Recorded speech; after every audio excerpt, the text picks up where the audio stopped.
ভাঙচুর করছো না, ওটাকে কেন ভাঙচুর করছো না? কালকে সারা রাত ঘুমাতে পারিনি, আমি যা সব দেখছি। আমি বলছি, আমি মাকে বলছি আমি বাড়ি থেকে আর বেরোবো না।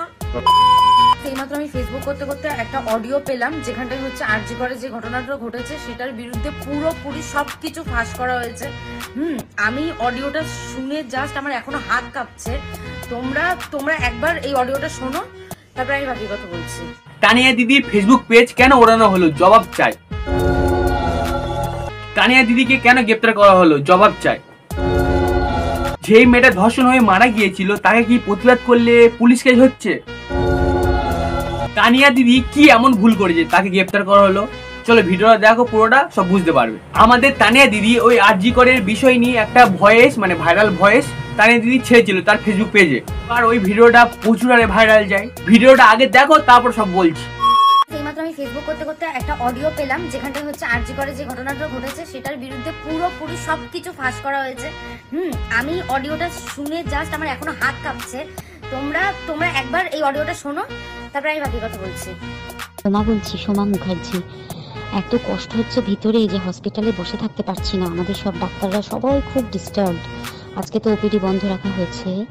তোরা জানিস সমস্ত ঘটনা শুনলাম যা মানে সত্যিকারের ঘটনা, যেটা আরজিকারের ভিতরের যে ডাক্তার তারা তাদের বন্ধু বান্ধব মারফত এটা ছড়িয়ে মানে এসছে আমাদের কাছে।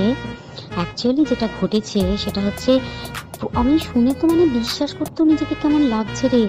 প্রত্যেকটা আমাদের ওয়েস্ট বেঙ্গলের প্রত্যেকটা মেডিকেল কলেজে, বিশেষ করে কলকাতার সরকারি মেডিকেল কলেজগুলোর প্রিন্সিপালরা, ডিপার্টমেন্টাল হেডরা, প্রিন্সিপালরা বিশেষ করে, তারা পাশ করানোর জন্য স্টুডেন্টদের কাছে রীতিমতো টাকা নেয়। যেসব স্টুডেন্টরা, ইন্টার্নরা, পিজিটিরা যারা ভালো করে ক্লাস করে না বা থিসিস তারা জমা দেবে, পিজিতে তো থিসিস জমা দিতে হয়, তো যারা এমবিবিএস ফাইনাল পাস করবে না সাপ্লি পাইয়ে দেবে, ইন্টার্নের কমপ্লিশন দেবে না, ইন্টার্ন হওয়ার পর কমপ্লিশন না দিলে তারা রেজিস্ট্রেশন নাম্বার পাবে না, এই সমস্ত ভয় দেখিয়ে টাকা পয়সা নেয়। সমস্ত জায়গাতেই এটা আছে। এর মধ্যে সব থেকে নিকৃষ্টতম হচ্ছে সন্দীপ ঘোষ, প্রিন্সিপাল, যে তোর আমাদের কি বলে আরজিকর মেডিকেল কলেজে। সেখানে ভাব যে ওনার একটা বিশাল নেক্সাস ছিল, যাতে উনি বেশ কিছু ইন্টার্ন, হাউস স্টাফ এদেরকে দিয়ে ওই নেক্সাসটা চালাতেন। তারা ওখানে একটা সেক্স র্যাকেট চালাতো, তারা একটা ড্রাগ র্যাকেট চালাতো। ড্রাগ র্যাকেট মানে ওই যে ওটাতে বলেছে না, ড্রাগ মানে শুধু ওই হেরোইন আর ব্রাউন সুগারের ড্রাগ খাওয়া বা মদ খাওয়া নয়।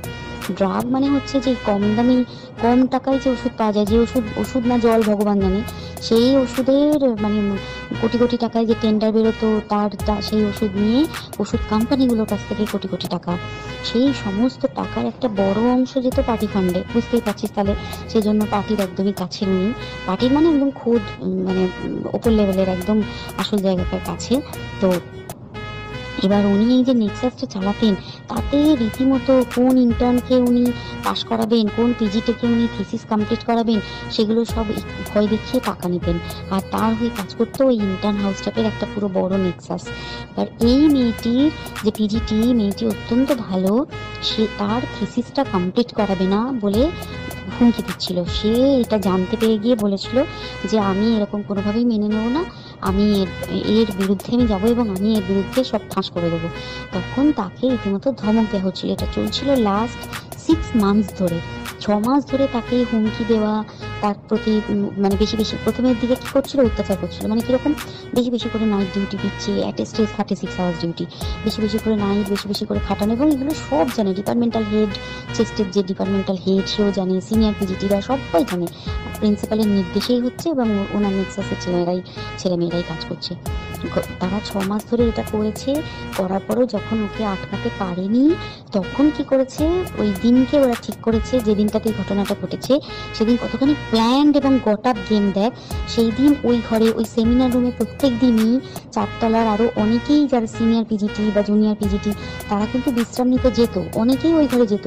সেই দিনকে ও একা, ওকে বলেছে তুমি ঘুমিয়ে পড়ো, ওকে একা রেখে এসেছে, বাকিরা কাউকে যেতে।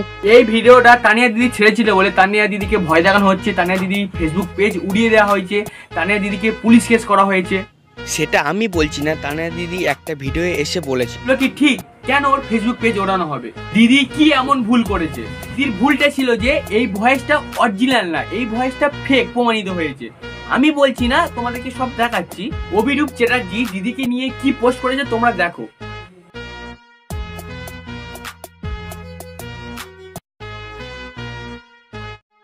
দেখলে তো এই ভয়েসটা অরিজিনাল নয়, তাই দিদিকে পুলিশে গ্রেফতার করেছে।